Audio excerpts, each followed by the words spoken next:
Pido que esta historia se mantenga en el anonimato, por favor. Vivo en un pequeño pueblo ubicado a unos 20 minutos de Manhattan. He vivido en este pueblo desde el 2009, lo cual no es tanto tiempo comparado con la mayoría de los demás en mi comunidad. Aunque este es un pequeño pueblo, no tiene esa vibra típica de un lugar pequeño. Atribuyo esto a que está junto a otros pueblos más grandes. No tenemos una escuela secundaria, por lo que los niños van a un pueblo cercano, pero en nuestro pueblo todos se conocen. Estando en un pueblo pequeño y con un estatus socioeconómico elevado, prácticamente no ocurre nada. Desde que he vivido aquí, casi no ha pasado nada. Hubo alguien que intentó robar una casa, pero al ver al dueño salió corriendo. Sin embargo, siempre hubo algo que nunca entendí. Una vez, estaba jugando al fútbol con mis amigos en la escuela un sábado, y desde el campo principal se podía ver una torre de telefonía celular y desde otros ángulos una torre de agua. Uno de mis amigos preguntó sobre el chico que se cayó de la torre de agua hace mucho tiempo. El padre de mi amigo se quedó en silencio y puso una expresión extraña. Evitó hablar del tema, pero finalmente acordaron que lo dejaríamos así. El tema surgió algunas veces más a lo largo de los años, pero siempre llegaba a la misma conclusión. Un chico tomó una mala decisión y cayó de la torre de agua. Hace unas semanas, salí a caminar con mi padre por un sendero en el bosque. De donde vengo es fácil experimentar tanto la ciudad como la naturaleza. Cuando salgo, a menudo conduzco por una zona boscosa conocida como La Reserva. Hay algunos senderos por la reserva, pero siempre hubo uno que me interesó particularmente. Tiene un estacionamiento con un sendero rodeado de árboles. Se ve mejor cuando hay niebla. Así que cuando mi papá y yo fuimos al sendero estaba muy neblinoso. El efecto sombrío hacía que la torre se viera increíble. No tengo una foto de la torre con la niebla, pero tengo una foto del sendero que lleva a ella, y de ahí viene mi inspiración. Pregunté al respecto y parece que es algo bien conocido en mi pueblo. Uno de mis profesores, que ha estado en el pueblo desde antes de que nacieran mis padres, y algunos de mis amigos me contaron la historia real. Descubrí que el asesinato fue aún más horrendo de lo que jamás imaginé. Resulta que un chico llamado Greg Sanders, de aproximadamente mi edad, mató a sus padres y luego se lanzó desde la torre de agua. Fui allí y ni siquiera sabía lo que había ocurrido, aunque tenía algunas fuentes confiables. Decidí investigar en línea durante el recreo ese día, y encontré exactamente lo que buscaba, y aún más. Encontré un sitio web que me sorprendió. Era una página dedicada a personas que visitan la torre de agua, apodada la Torre del Suicidio. Aprendí que en mi pequeño pueblo hay una atracción turística paranormal. Luego descubrí lo que realmente sucedió. Aquí hay un fragmento de la parte superior de la página web. La historia de la Torre del Suicidio es así.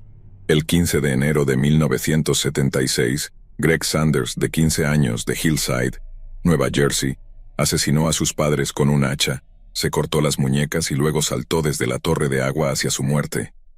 No se descubrió un motivo claro para ninguno de los asesinatos ni su suicidio. Sin embargo, algunos creen que mató a sus padres para salvarlos del dolor de su suicidio. Esto me dejó en shock. Seguí desplazándome hacia los comentarios y uno de ellos debería poner los pelos de punta a cualquiera. Fue en Mountainside, Nueva Jersey, no Hillside. Era mi vecino y viajé en el autobús escolar con él durante algunos años. Parecía normal. Este chico hizo algo tan horrible y parecía normal. Este pobre chico debió estar tan desesperado por terminar con su vida. Se cree ampliamente que Greg Sanders mató a sus padres para salvarlos de la tristeza por su muerte. Pero esto no es todo lo que encontré. Encontré un viejo artículo de periódico con una declaración del jefe de policía de ese momento. Esto es lo que decía. El primer padre en caer fue el padre de Greg.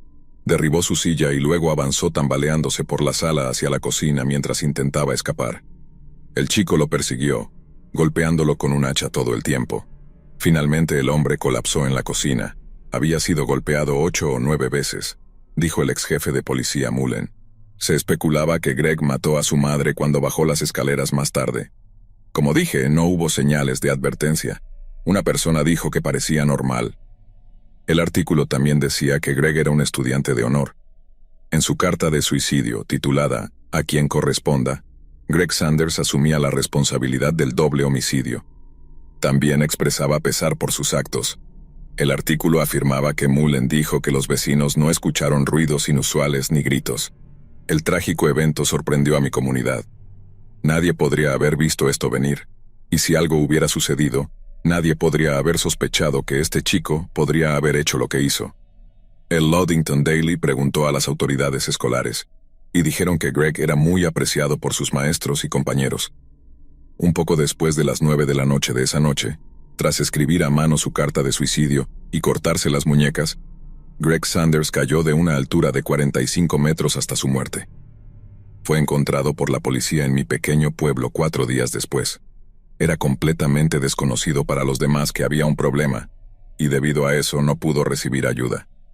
El exfiscal del condado, Peter McCord, afirmó: si había un problema, solo lo sabían los padres. Comencé esta investigación para descubrir lo que realmente había sucedido en mi pequeño pueblo. Terminé llegando a la misma conclusión que ya conocía desde hace tiempo. Incluso una familia que tenía los recursos para ayudar a su hijo, prueba lo tedioso y estigmatizado que es el sistema de salud mental en los Estados Unidos y cómo no ha cambiado.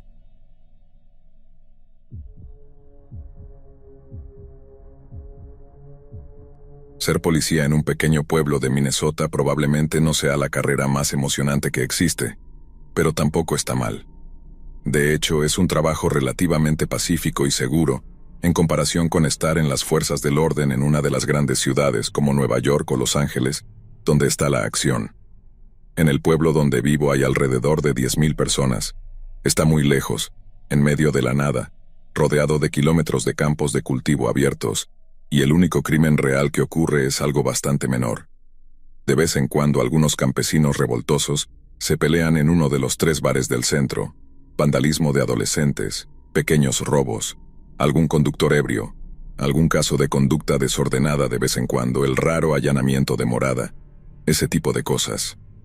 Lo único realmente serio que he tenido que enfrentar han sido un par de casos de violencia doméstica y agresión física, pero incluso eso es bastante típico, supongo, y no ocurre muy a menudo. Bueno, eso no es del todo cierto. Hubo un caso que aún me atormenta, pero me estoy adelantando a los hechos. Como estaba diciendo, vivo en un pequeño y tranquilo pueblo, aburrido, dirían algunos. El tipo de comunidad rural y agrícola que probablemente hayas atravesado por la carretera rumbo a algún lugar más interesante, sin dedicarle un segundo pensamiento o una mirada hacia atrás. El tipo de lugar donde nunca pasa nada fuera de lo ordinario, probablemente pensaste. Y en su mayoría tendrías razón, pero hay un caso que no puedo sacar de mi mente.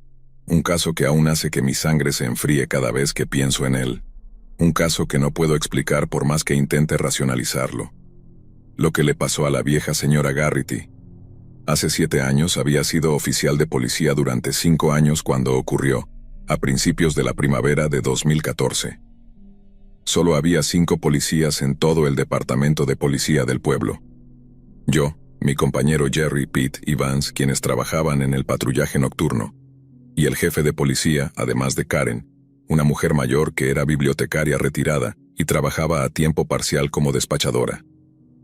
El departamento de policía estaba ubicado en el edificio municipal del pueblo y consistía en 2 oficinas, una para el jefe y otra para nosotros, y 3 celdas en la parte trasera, que nunca estaban todas ocupadas al mismo tiempo. Era una tarde nublada y lluviosa a finales de marzo o principios de abril.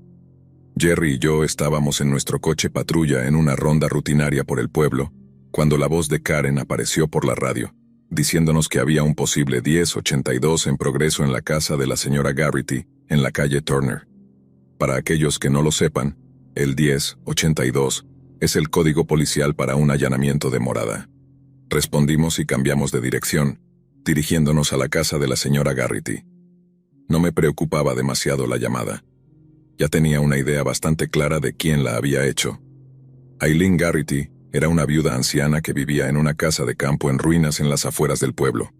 Probablemente tenía unos 65 o 70 años y vivía sola desde que su esposo había muerto de un derrame cerebral 3 años antes. Tenían 2 hijos adultos, pero ambos vivían fuera del pueblo y nunca la visitaban. Desde la muerte de su esposo había desarrollado algo de reputación por ser excéntrica, por decirlo amablemente, o loca, por decirlo de forma más directa.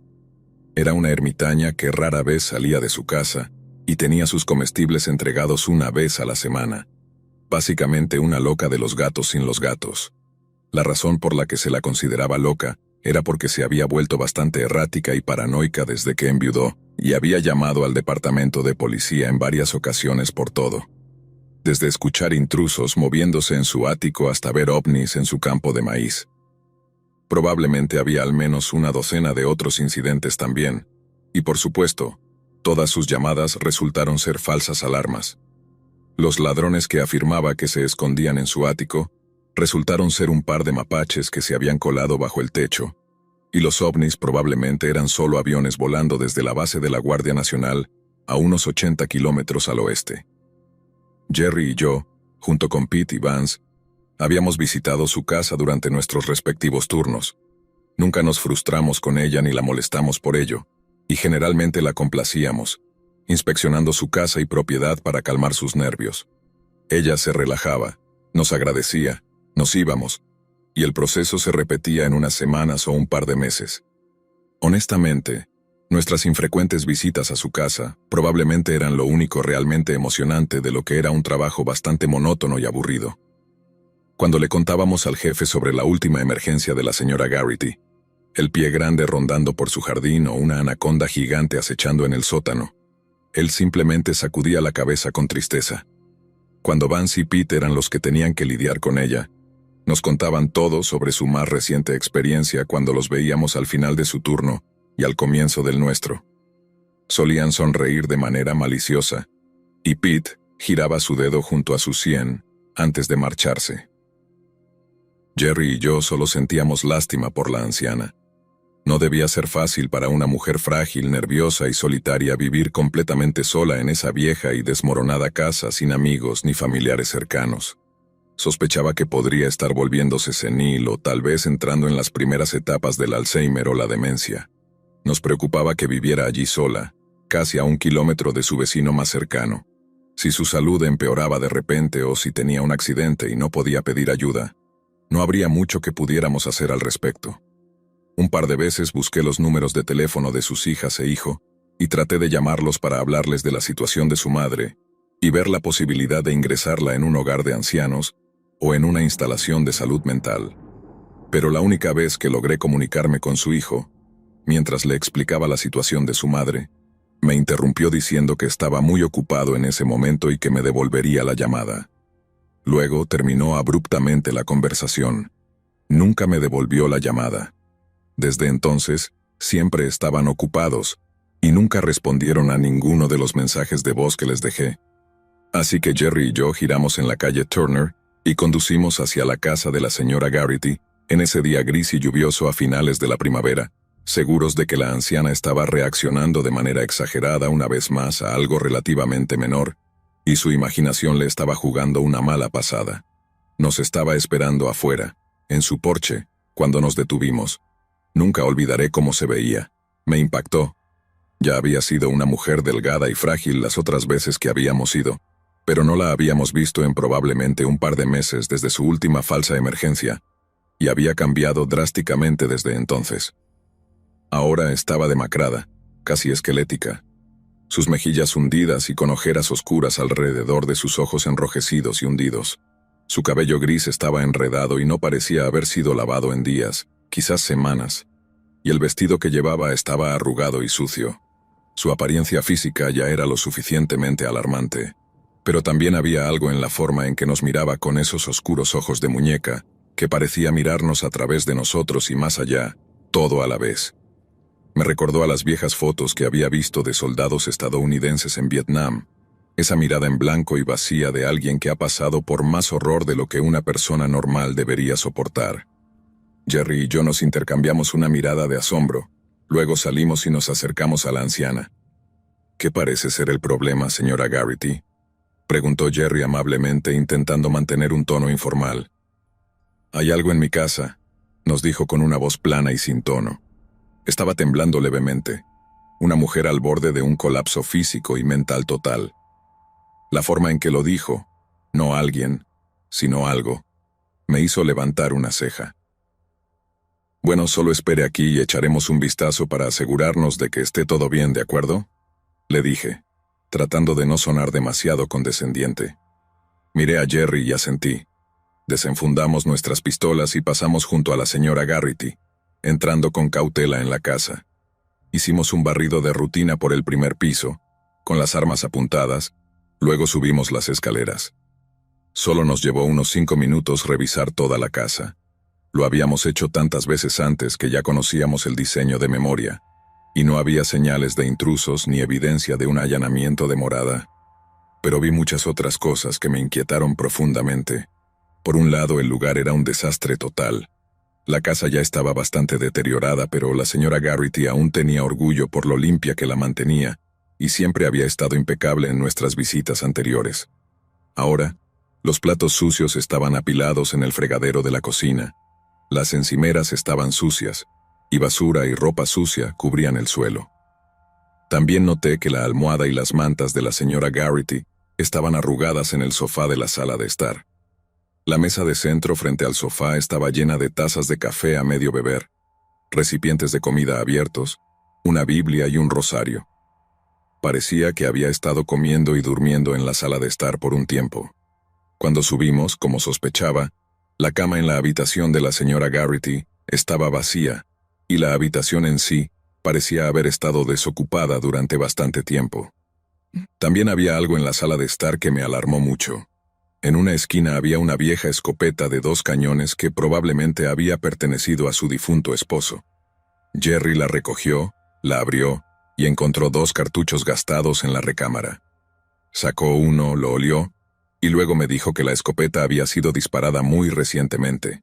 También descubrimos otra cosa extraña. Todos los espejos en la casa de la señora Garrity habían sido destrozados, y cada puerta de los armarios había sido clavada con tablas.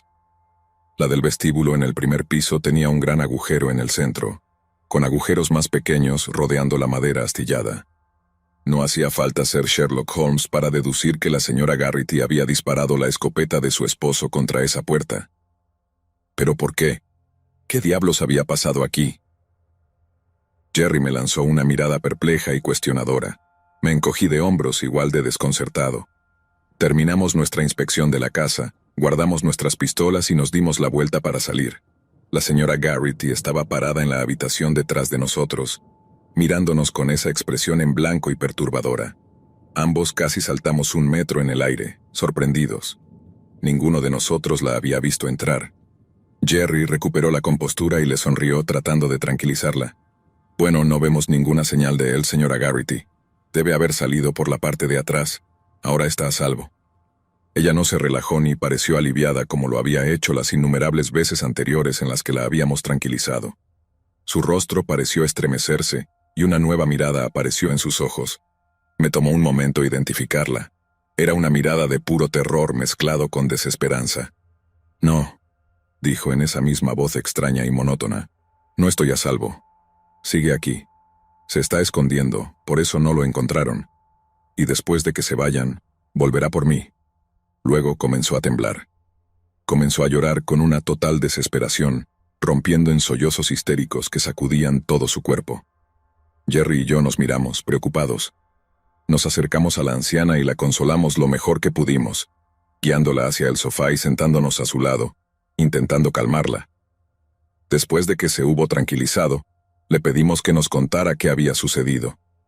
Se quedó en silencio durante unos momentos reuniendo sus pensamientos. Luego comenzó a hablar. Mientras escuchábamos su historia, sentí como la temperatura de mi cuerpo descendía gradualmente y un escalofrío recorría mi columna vertebral. Varias veces hice contacto visual con Jerry y su expresión era un reflejo de la mía, incredulidad y miedo. Empezó hace aproximadamente 1 mes, comenzó. Fue cuando escuché por primera vez el rasguño en la puerta del armario. Un suave y lento rasguño que parecía provenir del interior de su armario por la noche. Al principio, había asumido que probablemente era un ratón o algún otro animal pequeño, excepto que el sonido del rasguño parecía provenir de demasiado alto como para ser un ratón. Cada vez que abría la puerta del armario, siempre después de que cesaba el rasguño, no había nada allí. Varias veces había estado a punto de abrir la puerta del armario mientras el rasguño estaba en progreso, para llegar al fondo del asunto de una vez por todas. Pero cada vez que agarraba el pomo, la abrumaba una sensación repentina e irracional de malestar, y no podía hacerlo. El rasguño sonaba demasiado deliberado, demasiado suave, demasiado engañosamente inofensivo, como si algo estuviera tratando de atraerla a abrir la puerta del armario. Para estar segura, comenzó a cerrar con llave la puerta del armario todas las noches. Durante los días siguientes el rasguño se había vuelto más fuerte e intenso, como si algo intentara abrirse paso a través de la madera. Un día, abrió la puerta del armario y encontró marcas de garras en el otro lado. Marcas de garras que estaban a casi 2 metros de altura.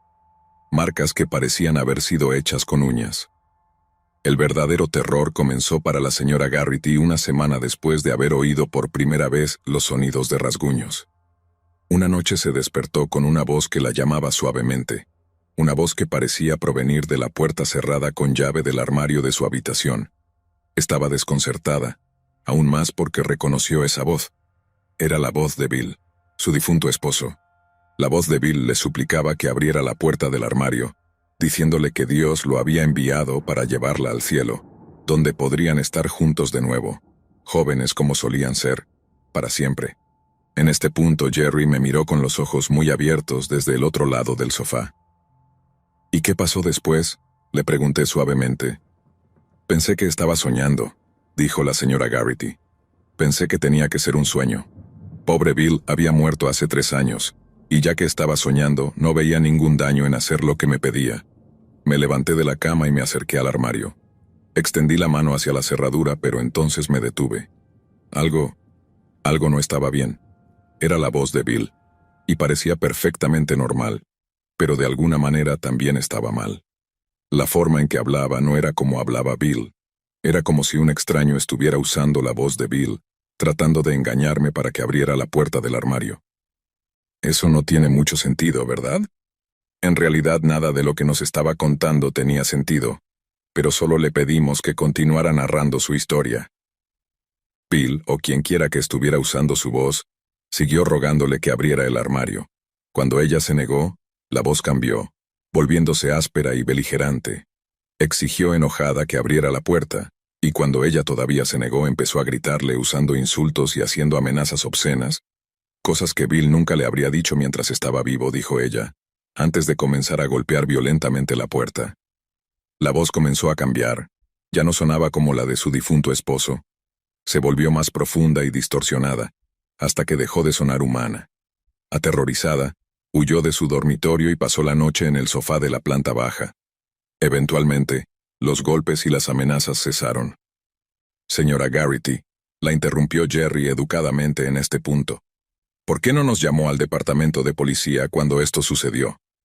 Guardó silencio durante un momento, y luego una pequeña sonrisa amarga apareció en sus labios. Pensé que creerían que solo me lo estaba imaginando. Sé que la gente en el pueblo piensa que soy una vieja loca, y ya los he hecho venir tantas veces por cosas que resultaron no ser nada. Pensé que tal vez todo estaba en mi cabeza, y no quería molestarlos por ello. Las cosas habían escalado rápidamente desde entonces. Los golpes y las amenazas continuaban todas las noches. Había tenido tanto miedo de dormir en su habitación que había comenzado a dormir en el sofá de la sala. Luego, una noche, los golpes comenzaron, no solo en la puerta del armario de su dormitorio, sino en todas las puertas de los armarios de la casa, todas al mismo tiempo, como si hubiera personas dentro de cada uno tratando de salir al mismo tiempo. Pero era la misma voz en cada armario, la misma horrible voz. Aterrorizada, clavó con tablas todas las puertas de los armarios para evitar que la cosa, lo que fuera, saliera para atraparla. Luego, hace aproximadamente 2 semanas, sucedió algo aún más aterrador. Estaba en su baño lavándose las manos en el lavabo cuando levantó la vista hacia el espejo. Aquí se detuvo en su relato. ¿Qué viste?, le preguntó Jerry. Lo vi, dijo ella con un gemido ahogado. Vi su cara en lugar de la mía. Estaba usando una túnica negra con capucha y su cara era solo una calavera sonriente, una calavera con cuernos. Sus ojos eran rojos, los ojos del mismo diablo. No me refiero a que lo vi parado detrás de mí en el espejo. Estaba en el espejo mismo. Sentí un escalofrío recorrer mi columna vertebral. Se extendió desde el espejo. No tenía manos, tenía garras, y trató de agarrarme. Arrojó una botella de loción al espejo, rompiendo el vidrio. Luego, para estar segura, hizo lo mismo con todos los demás espejos de la casa. ¿Cómo has podido quedarte en esta casa con todo esto sucediéndote?, le pregunté. Ella se encogió de hombros tristemente. No tengo otro lugar a donde ir y nadie me aceptaría. Las noches eran terribles, pero siempre era mejor durante el día. Al menos entonces podía dormir un poco. Siempre se detenía por la mañana y nunca sucedía durante el día. De repente se estremeció. Hasta hace 3 días. Luego comenzó a suceder todo el tiempo, día y noche. Ya no estaba a salvo sin importar la hora que fuera. Todo llegó a un punto crítico esa misma mañana. Los golpes se habían vuelto gradualmente más violentos y fuertes, hasta que todas las puertas de los armarios temblaban en sus marcos. La señora Garrity sabía que, incluso con las tablas clavadas sobre ellos, solo era cuestión de tiempo hasta que esa cosa los atravesara. Desesperada comenzó a rezar y a leer la Biblia, lo que solo hizo que la entidad en el armario se riera de ella con burla. Finalmente sacó la escopeta de Bill y disparó a través de la puerta del armario. Por un minuto no se escuchó ningún sonido, nos dijo. Empecé a pensar que finalmente había terminado. Y luego vi esos ojos rojos ardiendo en la oscuridad, en el agujero que había hecho la escopeta. Se rió entre dientes y me dijo una palabra. ¿Qué palabra dijo?, le pregunté. Esta noche, respondió ella, y comenzó a temblar. Bajó la cabeza entre las manos y comenzó a llorar de nuevo. Jerry y yo permanecimos en silencio por un tiempo, tratando de asimilar lo que acababa de contarnos. Nos miramos, profundamente preocupados por su historia. Ninguno de nosotros realmente la creía, por supuesto, pero era evidente que la pobre mujer estaba profundamente perturbada. Estaba teniendo algún tipo de crisis nerviosa. Tal vez su frágil agarre a la realidad finalmente se había quebrado, o tal vez la vejez estaba haciendo estragos en su mente. Una cosa estaba clara. No era seguro que estuviera sola, especialmente no aquí. No era saludable para ella. Diablos, por lo que sabíamos, tal vez sus paranoias eran el resultado de algún tipo de moho peligroso que se había formado en la casa. Jerry y yo nos excusamos un momento y salimos para hablar en privado. Ambos coincidimos en que necesitaba ayuda, que debía ser internada en algún lugar, pero por ahora lo mejor era que se quedara en otro lugar. Volvimos adentro y le dijimos a la señora Garrity que vendría con nosotros. Iba a pasar la noche en un motel en el pueblo, y mañana, añadió Jerry, encontraríamos a un sacerdote que vendría a exorcizar al espíritu maligno que la había estado molestando, librándola de él de una vez por todas. Ella volvió a romper en llanto, esta vez llorando de alivio, y nos abrazó a mí y a mi compañero, agradeciéndonos una y otra vez. La llevamos a un motel barato en el pueblo y la registramos. Su estado mental ya parecía haber mejorado en ese breve lapso de tiempo al estar fuera de esa casa.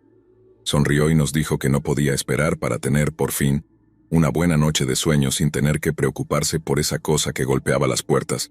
Creo que, en su mayoría, estaba feliz de no tener que tener más miedo de la entidad de la que estaba convencida que acechaba en su hogar.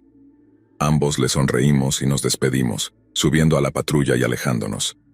Nuestras sonrisas se desvanecieron tan pronto como nos alejamos del motel. Ambos condujimos en silencio, sombríos. Ambos queríamos a la vieja señora Garrity, a pesar de todas las veces que había sido una molestia para el departamento de policía con sus llamadas falsas y su comportamiento errático. Sentíamos pena de que su estado mental se hubiera deteriorado hasta tal punto que ya no pudiera cuidarse sola. Le contamos la historia al jefe cuando regresamos. Suspiró con tristeza y asintió, coincidiendo en que debía ser internada en algún lugar. Mañana, él y yo íbamos a ir personalmente a visitar a su hijo e hija para explicarles lo que estaba sucediendo, y si aún se negaban a hacer lo que era necesario, el jefe se encargaría él mismo de que la señora Garrity recibiera la ayuda que necesitaba. Pero nunca tuvimos la oportunidad.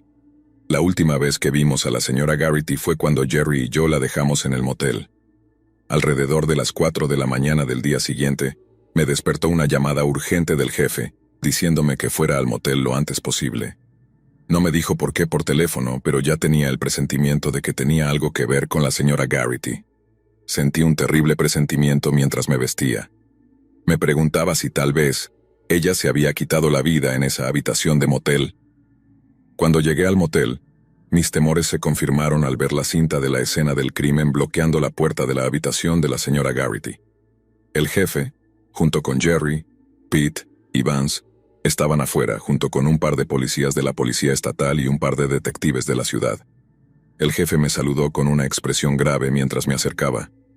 Me dijo que la señora Garrity se había ido. Al principio pensé que quería decir que había muerto, pero al ver la expresión solemne en mi rostro me aclaró. Se había ido literalmente. Lo miré, confundido. Vi algo en sus ojos que nunca antes había visto, algo que causó un escalofrío de miedo en mi corazón. El jefe estaba asustado. Me dijo que no sabía qué pensar él mismo. Las personas en las habitaciones vecinas habían escuchado gritos desgarradores y sonidos de violencia, provenientes de la habitación de la señora Garrity alrededor de las 2 de la madrugada. Y luego, nada. Llamaron al departamento de policía. Pete y Vance fueron los primeros en llegar. Golpearon la puerta, pero no hubo respuesta. Así que forzaron la entrada. Cuando vieron lo que había dentro, llamaron al jefe. ¿Qué encontraron?, le pregunté. Tal vez deberías verlo tú mismo, me dijo llevándome hacia la puerta y bajo la cinta de la escena del crimen. Me explicó que no había signos de entrada forzada, y que la puerta y las ventanas de la habitación del motel aún estaban cerradas por dentro, cuando Pete y Vance llegaron. Eché un vistazo alrededor, sintiendo un escalofrío recorrer mi cuerpo. Había sangre fresca salpicada por toda la habitación, en las paredes, en el suelo, en la cama, incluso en el techo. Las sábanas ensangrentadas habían sido arrancadas de la cama, como si alguien hubiera intentado desesperadamente aferrarse a ellas, mientras lo arrastraban fuera de la cama. Había 10 finas huellas de sangre en la alfombra que conducían fuera de la cama.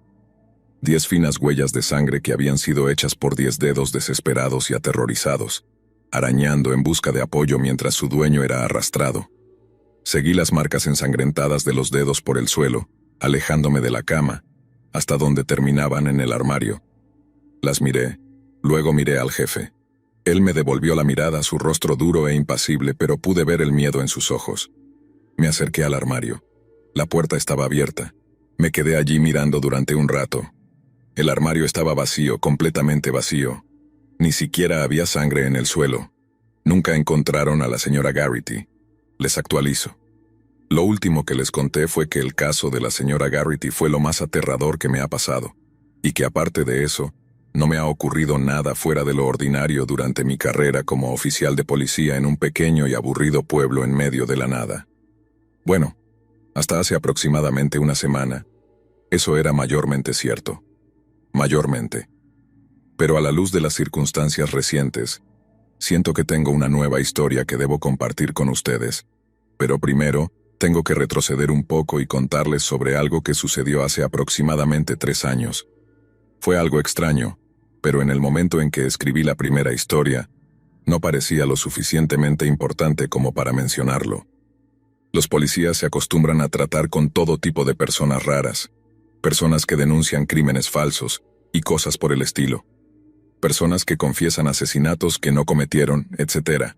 Estoy seguro de que los departamentos de policía en las grandes ciudades tienen que lidiar con cosas así todo el tiempo, pero incluso los departamentos de pequeños pueblos lo ven de vez en cuando.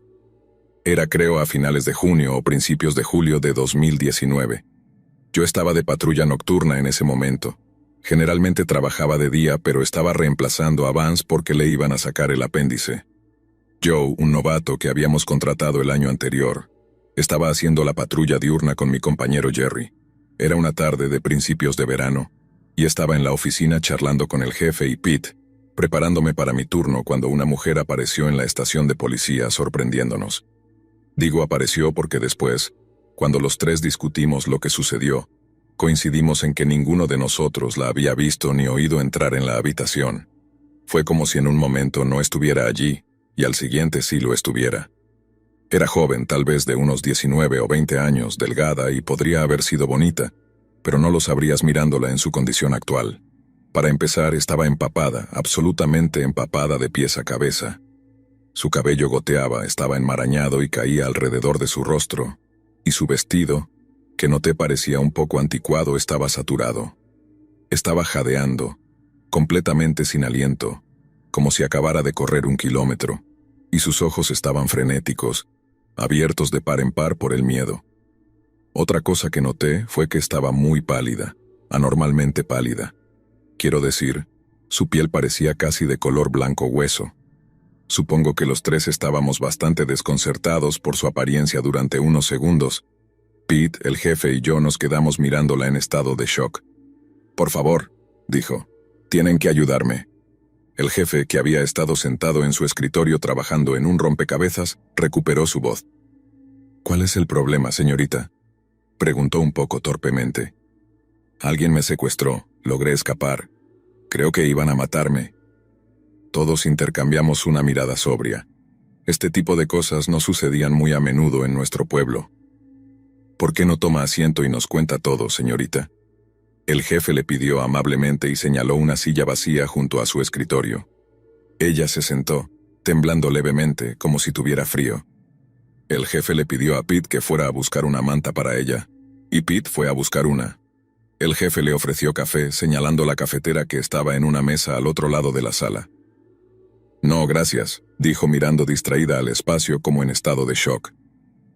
«¿Cuál es su nombre, señorita?», preguntó el jefe. «Shirley», respondió. «Shirley Ann McDougall». El jefe sacó un formulario de informe policial de su escritorio y escribió ese nombre. Pete volvió a la oficina con una manta que ofreció a Shirley Ann McDougall. Ella le agradeció y se la envolvió alrededor de los hombros, pero seguía temblando durante toda la entrevista, como si no pudiera calentar su cuerpo. «¿Cuántos años tiene, señorita McDougall?», preguntó el jefe. 19. Él escribió ese número. «¿Dónde vive?». «Aquí, en el pueblo». «¿Y cuánto tiempo ha vivido aquí?». «Toda mi vida». Aquí el jefe frunció el ceño un poco. Intercambió una mirada con Pete, que se encogió de hombros, y luego me miró a mí. Sacudí la cabeza. Pude ver que era lo que molestaba al jefe. Cuando llevas siendo policía en un pequeño pueblo el tiempo suficiente, llegas a conocer a la mayoría de las personas que viven en tu jurisdicción. Había sido policía durante 10 años en ese momento. Pete, que era mayor que yo, lo había sido durante casi 20. Y el jefe, que era mayor que ambos, había sido policía durante casi 40. Y sin embargo, ninguno de nosotros había visto a esta mujer que afirmaba haber vivido aquí toda su vida. Ni habíamos oído hablar de ella antes de esa noche. «¿Cuál es su dirección, señorita McDougall?», preguntó el jefe. «Vivo con mis padres en su apartamento sobre la ferretería que tienen, McDougall's Hardware, en la calle principal. Ahí fue cuando supe que había algo muy raro en todo esto. No había ninguna McDougall's Hardware en la calle principal. De hecho, nunca había oído hablar de alguien llamado McDougall viviendo en el área». El jefe estaba mirando a Shirley de manera extraña, pero continuó haciendo su trabajo sin perder el ritmo. «Ahora, señorita McDougall, puede llamarme Shirley», lo interrumpió suavemente aún mirando al vacío distraída. «Shirley, ¿por qué no nos cuenta exactamente qué sucedió esta noche?». Entonces nos contó y su historia solo se volvía más y más extraña. «Volví a casa después de ver una película. Mis amigas y yo fuimos a ver la nueva comedia de Martin y Lewis en el Mayan». «Espera un momento», la interrumpió Pete en ese momento levantando la mano. «Lo siento, ¿dijiste que fuiste al Mayan?». «Sí, a ver a Martin y Lewis». «¿Martin y quién?». «Ya saben, Dean Martin y Jerry Lewis. Fuimos a ver su nueva película Partners, que se estrenó la semana pasada». Pete cruzó la mirada conmigo, y su expresión era una mezcla de confusión y asombro. Me hizo señas con los labios. «¿Qué diablos está pasando?». Shirley continuó hablando de todos modos. «Iba a entrar a la tienda, pero un hombre se me acercó afuera. Era mayor, quizás tendría unos 40 y tantos años, con el cabello plateado. Estaba vestido como un sacerdote, y llevaba una muleta bajo un brazo. Me pidió ayuda. Dijo que su billetera se había caído debajo del asiento de su coche y quería saber si podría ayudarlo a sacarla. Fue muy educado, parecía inofensivo, y sentí lástima por él por lo de la muleta, ya saben. Me llevó hasta su coche». «¿Qué tipo de coche era, Shirley?». El jefe la interrumpió. Ella pensó por unos segundos. «Creo que era un Buick, sí, era un Buick oscuro. De un par de años, tal vez de 1953 o 1954. Un Buick de 1953 o 1954, que según Shirley McDougall tenía solo un par de años. ¿Qué demonios era esto? ¿Estaba esta chica drogada o simplemente era una broma estúpida?». ¿Viste la placa, Shirley?, preguntó el jefe. Solo la vi de reojo cuando pasamos por ella. No vi los números, pero noté que era un coche de otro estado. Creo que la placa decía Oklahoma. ¿Y luego qué pasó, Shirley? El jefe la animó a continuar. Me agaché y estaba buscando bajo el asiento del conductor la billetera y luego...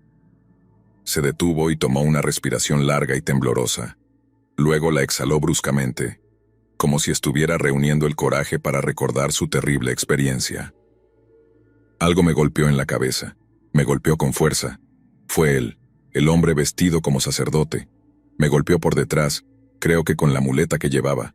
Luego me golpeó de nuevo. Estaba aturdida. Creo que incluso perdí la conciencia por unos momentos. Cuando desperté me estaba arrastrando por la parte trasera de su coche. Intenté luchar contra él, pero me abofeteó y me dijo que me callara o me mataría. Me llamó. Dudó. Prefiero no repetir lo que dijo. Levantó la tapa del maletero y me empujó dentro. Luego cerró de golpe el maletero. Estaba gritando a todo pulmón y golpeando el maletero, pero él ya había vuelto al coche y lo había puesto en marcha. Y luego empezó a conducir. Estaba gritando y llorando, rezando, suplicándole que no me hiciera daño. Le dije que solo quería volver a ver a mis padres, pero siguió conduciendo. No sé cuánto tiempo condujo. Fue bastante tiempo, tal vez 1 hora. Pero entonces sucedió algo. Tuvo un accidente. Lo oí gritar alarmado y luego el coche se desvió. Pude escuchar el chillido de los neumáticos, salimos de la carretera. Lo siguiente que supe fue que el maletero comenzó a llenarse de agua fría. Debimos haber caído en un lago o en un estanque. Me estaba poniendo histérica, golpeando, intentando abrir el maletero, y luego no recuerdo nada. Todo se volvió negro por un tiempo. Lo siguiente que recuerdo es estar chapoteando en la superficie del agua. No sé cómo logré salir. Nadé hasta la orilla y volví a la carretera, y solo empecé a caminar de regreso al pueblo. Terminada su historia, Shirley guardó silencio. Bajó la cabeza, temblando. Ninguno de nosotros sabía qué decir. Nos quedamos allí, intentando dar sentido a lo que nos acababa de contar. Miré a Pete, luego al jefe. El jefe me devolvió la mirada con una expresión perturbada. ¿Puedo usar el teléfono?, preguntó Shirley levantando la vista. Quiero llamar a mis padres para decirles que estoy bien. Por supuesto, Shirley. Solo danos 1 minuto. Queremos transmitir la descripción de este hombre por la radio para emitir una alerta y así poder atrapar a ese tipo, le dijo el jefe, levantándose y haciendo un gesto para que Pete y yo lo siguiéramos. Nos sacó de la oficina y cerró la puerta detrás de nosotros. ¿Qué diablos está diciendo esta chica?, preguntó Pete. El cine Mayan cerró hace 30 años, cuando yo era un niño. Ahora hay una licorería ahí. Sí, y la ferretería McDougall también desapareció hace mucho tiempo, respondió el jefe. Mucho antes de tu tiempo. Se quemó cuando yo era un crío, allá por el 67, creo que fue, o el 68. Y los McDougall murieron en el incendio mientras dormían. Pete y yo absorbimos esa información por un momento. ¿Entonces qué demonios está pasando?, pregunté. ¿Está loca? ¿Está drogada o qué? El jefe se encogió de hombros. ¿Quién sabe? Tal vez algo realmente le pasó esta noche y el trauma le causó un colapso psicótico, trastorno de identidad disociativo, como lo llaman ahora.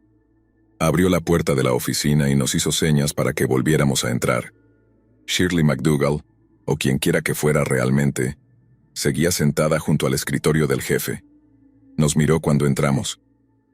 ¿Puedo llamar a mis padres ahora?, preguntó con urgencia. Deben estar preocupadísimos por mí. El jefe se sentó y la observó detenidamente. Shirley, dijo, ¿quién es el presidente de los Estados Unidos? Ella parpadeó confusa. ¿Qué? Dwight Eisenhower, por supuesto. ¿Qué tiene que ver eso con lo que me pasó? El jefe la miró durante un largo rato. Shirley, ¿sabes qué año es? Ella le lanzó una mirada perpleja. ¿Perdón? ¿Sabes en qué año estamos?, preguntó el jefe con voz suave. 1956, ¿por qué me preguntas esto? ¿Estás loco? El jefe la miró con compasión. No, Shirley, no estamos en 1956. Es 2019. 1956 fue hace 63 años. Ella lo miró confundida. 2019, murmuró incrédula. ¿Qué estás diciendo? Esto es una especie de broma. Mira el calendario detrás de mí, Shirley. le dijo el jefe señalando el tablón de anuncios en la pared. Con una expresión de sospecha, Shirley se levantó y se acercó al calendario. Se quedó frente a él, mirando durante un buen rato. Luego dio un paso atrás, sus ojos ensanchándose por la incredulidad. No. Esto tiene que ser una trampa. Tiene que serlo, balbuceó, aterrorizada y confundida. Shirley, dijo el jefe señalando la computadora en su escritorio. ¿Has visto una de estas antes? Pero Shirley lo ignoró. Su atención se había dirigido a un gran mapa de los Estados Unidos que estaba en la pared opuesta. Se acercó a él, estudiándolo intensamente. «Hawái, Alaska», murmuró en voz baja para sí misma. Luego caminó hacia la ventana y miró hacia afuera, hacia el estacionamiento. «Los coches», dijo su voz subiendo de tono por el pánico. «¿Qué les pasa a los coches? ¿Por qué se ven tan diferentes?» Nos quedamos parados junto al escritorio del jefe mirándola, asombrados, sin saber cómo reaccionar. Shirley se giró para mirarnos comenzando a temblar. Cayó de rodillas, agarrándose el estómago, su respiración acelerándose como si estuviera hiperventilando. Creo que voy a vomitar», murmuró con una voz ahogada. «Por favor, díganme dónde está el baño de damas. Voy a vomitar». Pete miró al jefe, quien asintió con el rostro serio. Pete ayudó a Shirley a levantarse y la acompañó fuera de la oficina. Nos miró de nuevo, y el jefe le indicó con un gesto que la vigilara. Pete asintió, y luego desaparecieron por la puerta. Pasó un largo y torpe momento de silencio, con el jefe sentado en su escritorio, jugueteando distraídamente con una pieza de su rompecabezas, y yo de pie allí, ambos tratando de procesar lo que acababa de ocurrir. Todo el encuentro, desde el momento en que la mujer empapada entró en la estación de policía hasta que Pete la llevó al baño, no había durado más de 20 minutos. Finalmente rompí el silencio, soltando una risa nerviosa en un intento de aliviar el ambiente. «Vaya noche, jefe». El jefe solo gruñó en respuesta, como si estuviera concentrado en otra cosa. «Entonces, ¿a quién deberíamos llamar? ¿A la policía estatal o al hospital?», pregunté. El jefe no me respondió. Seguía absorto en sus pensamientos, mirando fijamente al frente. «¿Qué tienes en mente, jefe?» «Algo se me ocurrió hace un par de minutos», dijo mirando hacia mí con una expresión preocupada. Dijo que era 1956. Ese fue 2 años antes de que yo naciera, pero la ferretería McDougall seguía en pie hasta que yo tenía 9 años. Mis padres solían hacer negocios con los McDougall, y recuerdo algo de cuando era niño. Algo que escuché a mis padres comentar. Algo sobre que la hija de los McDougall desapareció bajo circunstancias misteriosas. Lo miré incrédulo. «Vamos, jefe, no me estás diciendo que realmente crees en todo esto, ¿verdad?» «No sería la primera vez que pasa algo extraño en este pueblo», dijo, dándome una mirada significativa. «Creo que sabes de qué estoy hablando». No le respondí, pero sabía de qué hablaba. En mi mente volví a ver imágenes que prefería no recordar. Una habitación de motel manchada de sangre, sábanas arrancadas de la cama, marcas de uñas ensangrentadas en la alfombra, que terminaban abruptamente en un armario vacío. Me estremecí ante el recuerdo. De repente se escuchó una conmoción en el pasillo. Pete estaba gritando, pidiéndonos que fuéramos rápido. «Maldición, ¿ahora qué?», murmuré mientras corríamos hacia la puerta. Pete estaba parado afuera del baño de damas, visiblemente alterado. «Se ha ido», dijo mientras nos acercábamos. «¿Qué diablos quieres decir con que se ha ido?», exigió el jefe. «Mira por ti mismo», respondió Pete abriendo la puerta del baño. Miramos dentro. Las 3 cabinas del baño estaban abiertas. Vacías. El jefe se giró hacia Pete. «¿Dónde diablos está? Te dije que la vigilaras». «Jefe, estuve parado aquí afuera todo el tiempo, lo juro», insistió Pete, luciendo ansioso y asustado. Ella estaba fría». «¿Qué dijiste?», le pregunté sin entender lo que acababa de murmurar.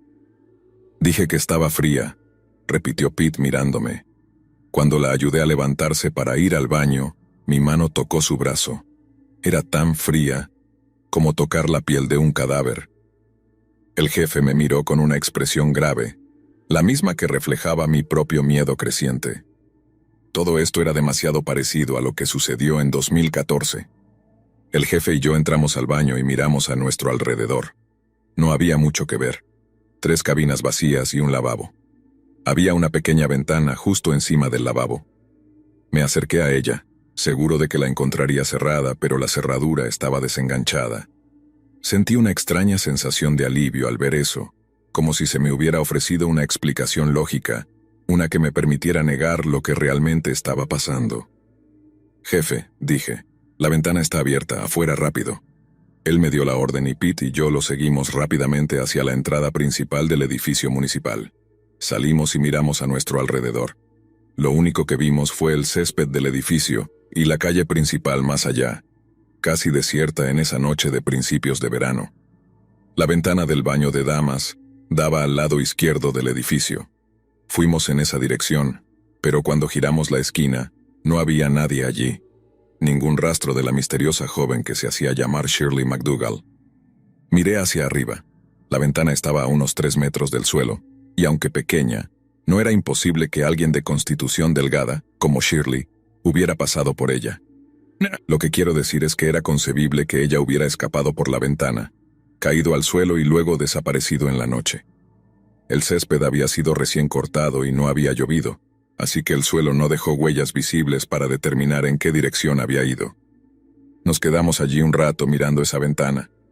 Finalmente el jefe bajó la cabeza y soltó una risita algo temblorosa. Ella debió cerrar la ventana después de saltar. Sí, o está mintiendo o drogada o qué diablos sabe uno, respondió Pete. Pero esa expresión inquieta seguía presente en los ojos del jefe, y yo creo que intentaba racionalizar lo que acababa de pasar tanto como yo. «Volvamos adentro», nos dijo. Y eso fue exactamente lo que hicimos.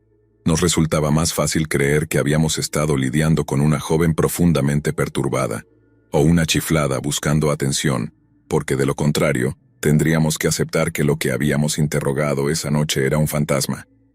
El jefe sí informó del incidente a la policía estatal, y emitieron una alerta para localizarla, pero nunca se supo nada más de ella.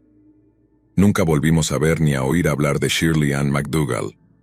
Hice algunas investigaciones en mi tiempo libre, por pura curiosidad, o al menos eso me dije a mí mismo. Busqué en línea y revisé antiguos periódicos y archivos del pueblo.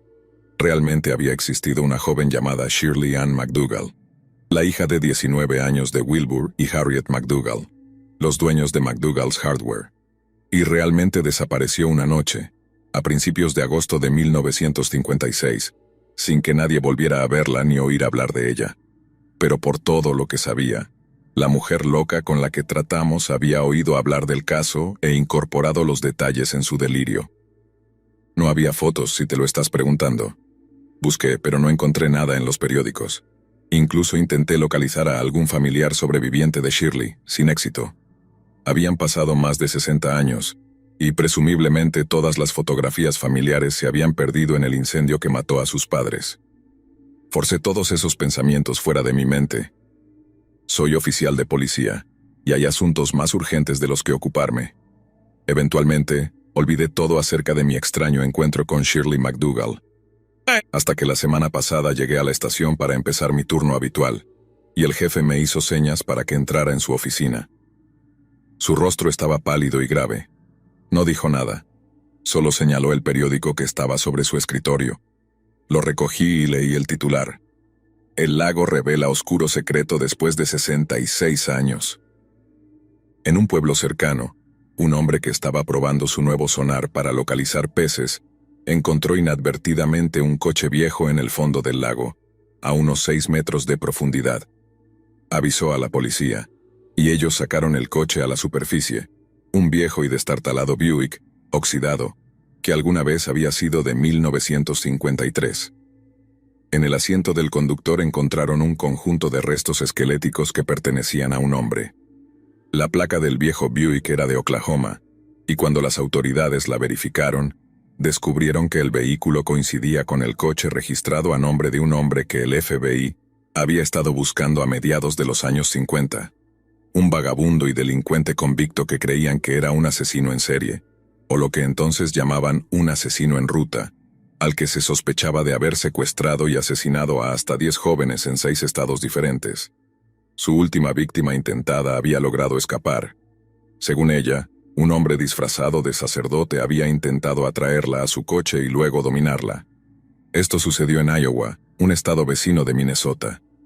Después de eso, el hombre simplemente desapareció del radar del FBI. Cuando realizaron una inspección más detallada del Buick destrozado, hicieron otro descubrimiento espantoso. En el maletero encontraron otro esqueleto, uno que pertenecía a una joven mujer.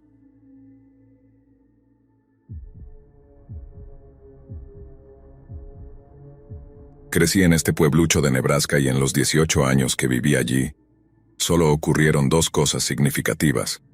La primera, y probablemente la mejor, es que nací. Lo sé, de nada a todos. Pero la segunda, y quizás la peor cosa que sucedió en nuestro pueblo fue cuando Calvin Michaels incendió su garaje. O más bien tal vez lo que Calvin hizo constituyó la peor cosa que nunca sucedió en nuestro pueblo. Y si eso no tiene sentido, tengan paciencia. Todo se aclarará en el transcurso de los siguientes párrafos. Era una noche de domingo y yo estaba en mi primer año de secundaria en ese momento. Aún en esa edad en la que mis amigos y yo salíamos en nuestras bicicletas por la tarde, ya saben, diversión sana a la antigua. Estábamos dando vueltas cuando vimos a otro chico de nuestra clase bajando la calle a toda velocidad. Nos detuvimos para saludarlo, y entre respiraciones agitadas el chico nos dijo: «Oh, Dios mío, chicos, el garaje de los Michaels está en llamas, vengan a verlo». Entonces nos lanzamos calle abajo a toda velocidad, siguiendo al chico de nuestra clase, hasta que nos encontramos con ese infierno ardiente que solía ser el garaje de la familia Michaels. Justo cuando llegamos, los policías y los bomberos en la escena nos dijeron inmediatamente que nos mantuviéramos alejados. Pensábamos que ya estábamos a una distancia segura, así que estábamos algo confundidos, pero hicimos lo que nos dijeron. Solo entonces empezamos a escuchar todas esas explosiones y estallidos provenientes del garaje, y los bomberos que intentaban apagar las llamas corrieron a cubrirse. No tenía idea de qué estaba causando esos pequeños estallidos, pero si estaba asustando a los policías y bomberos, entonces pensé que yo también debería tener miedo. En realidad, pensé que la casa de los Michaels estaba a punto de explotar o algo así, y mis amigos también, así que no tuvimos problema en salir corriendo de allí, montar nuestras bicicletas y contarles a nuestros padres sobre lo sucedido. A la mañana siguiente en la escuela, todos los chicos hablaban del incendio, principalmente porque Calvin Michaels no se presentó a ninguna de sus clases. Algunos chicos estaban difundiendo rumores, diciendo que habían visto a los paramédicos cargándolo en una ambulancia y que estaba tan gravemente quemado que solo quedaba una carcasa humeante. Otros decían que él y sus padres se habían ido a vivir con unos parientes, ya que el incendio había dejado su casa prácticamente inhabitable, historia en la que yo creí porque pensé que habría una confirmación real si alguien hubiera muerto. Pero entonces, a la mañana siguiente hubo confirmación. Los informes de noticias dijeron que los bomberos habían recuperado un cuerpo del garaje quemado, mientras que los miembros sobrevivientes de la familia se estaban quedando con parientes y habían pedido a los medios que les dieran algo de espacio. Así que ese martes sabíamos que alguien había muerto, pero no teníamos idea de quién exactamente. Los Michaels tenían 3 generaciones viviendo en esa casa y Calvin era uno de 4 hijos. Surgieron muchos más rumores, y solo fue hasta el día siguiente cuando nuestro director nos llamó a todos a una asamblea especial que obtuvimos algunas respuestas concretas. Recuerdo que toda la escuela se reunió en el gimnasio, donde el sheriff del condado y un puñado de ayudantes estaban todos de pie frente a las gradas, cada uno con una expresión muy seria en sus rostros. Una vez que nos sentamos, el director comenzó diciendo que el sheriff del condado tenía algo importante que decirnos. Cuando él se adelantó y se quitó el sombrero, les juro que se podía oír caer un alfiler. Sabíamos que iba a decir algo sobre la familia Michaels, pero exactamente qué. Nunca lo habría adivinado en 1.000.000 de años. No voy a fingir que recuerdo palabra por palabra lo que dijo. Esto sucedió hace casi 20 años, pero básicamente esto fue lo que dijo. Chicos, todos han oído hablar del incendio en la casa de los Michaels, y estoy seguro de que todos han oído hablar de la trágica pérdida de una vida. Bueno, lamento tener que ser yo quien les dé esta noticia, pero su compañero de clase, Calvin, fue quien falleció. Hubo una especie de suspiro colectivo en el gimnasio, y el sheriff se detuvo por un segundo antes de continuar. Aún estamos tratando de averiguar cómo comenzó el incendio, así que estamos invitando a cualquiera que tenga alguna información sobre Calvin a que se acerque. No tienen que hacerlo ahora. Pueden llamar a mi oficina cuando lo deseen. y podemos tener una conversación más discreta. Por favor, si tienen algo que contarnos sobre algún comportamiento extraño o inusual que Calvin haya mostrado en los días previos al incendio, les imploro que se acerquen. Ese fue el primer indicio que tuvimos de que algo estaba realmente mal. Supongo que querían manejar todo con mucho cuidado, y puedo entender totalmente por qué querrían protegernos de lo que ya sabían. La reacción inicial fue de total sorpresa y dolor. Los chicos estaban horrorizados de que uno de los suyos hubiera muerto de una manera tan terrible. Pero si los policías nos hubieran dicho lo que realmente encontraron allí, no creo que la gente hubiera estado tan triste. Más bien habrían estado enojados. Pasaron 2 días más para que saliera la verdad, y para entonces el pueblo había decidido delegar la responsabilidad a nuestros padres. Hubo una reunión del pueblo. Recuerdo eso porque mis padres me pidieron que hiciera mis quehaceres antes de que regresaran, y lo único que hice fue jugar Perfect Dark durante unas 2 horas. Cuando llegaron a casa, pensé que se enojarían porque ni siquiera había empezado a hacer las cosas que debía hacer, pero no estaban enojados. Tenían esas expresiones extrañas pero tristes, pero intensas. Exactamente las mismas que tenían cuando mi abuelo murió repentinamente. Me hicieron sentar en la sala de televisión y me preguntaron qué tan bien conocía a Calvin. Les dije que no mucho, que tenía clases de español con él pero que nunca hablábamos. Luego comenzaron a hacerme un montón de preguntas más. Si Calvin alguna vez se había enojado conmigo, si me caía bien, cosas así. Al final les dije directamente que era obvio que sabían algo sobre Calvin y que prefería que solo me dijeran si se había quitado la vida o algo así, porque yo era lo suficientemente mayor para manejar la verdad. Resultó que no era lo suficientemente mayor para manejar la verdad. Calvin no se había quitado la vida. Se había volado accidentalmente al intentar hacer una bomba. Al parecer, quería probar su método haciendo un modelo de prueba, pero mientras lo armaba, de alguna manera lo detonó, y fue una explosión lo suficientemente fuerte como para matarlo antes de que incendiara su garaje. Al principio, parecía que solo podría haber sido un pirómano, ya saben, como un maniático del fuego, y que solo estaba jugando con algún acelerante o algo así. Por eso les tomó unos días a los policías estar seguros de lo que había pasado. Tuvieron que revisar el garaje quemado y examinar las cosas de Calvin para intentar descubrir por qué lo había hecho. Los policías encontraron un diario que Calvin había estado llevando, uno en el que básicamente describía su plan de construir una bomba y colocarla debajo de la iglesia un domingo por la mañana, mientras estaba llena de familias. Los policías no dijeron exactamente qué contenía el resto del diario, solo que era una lectura extremadamente perturbadora y que había varias referencias a la masacre de Columbine del año anterior. Mi mamá estaba llorando al final de la conversación, y mi papá estaba más alterado de lo que jamás lo había visto. Ese chico quería matar a casi todo el pueblo, y déjenme decirles, si hubiera puesto la bomba en la iglesia durante el próximo servicio del Día de los Veteranos, habría matado como al 90% de las personas en nuestro pueblo, todo en una sola explosión. Y la explicación más cercana que Dios nos dio fue simplemente que ese chico quería hacer daño a la gente. O tal vez no estaba bien de la cabeza. Nadie realmente lo molestaba ni lo trataba mal. Supongo que simplemente estaba loco. Pero también le agradezco a Dios que no fuera más inteligente, que no hubiera investigado un poco más o tomado un poco más de cuidado, porque si lo hubiera hecho, podría haber borrado a todo nuestro pueblo del mapa.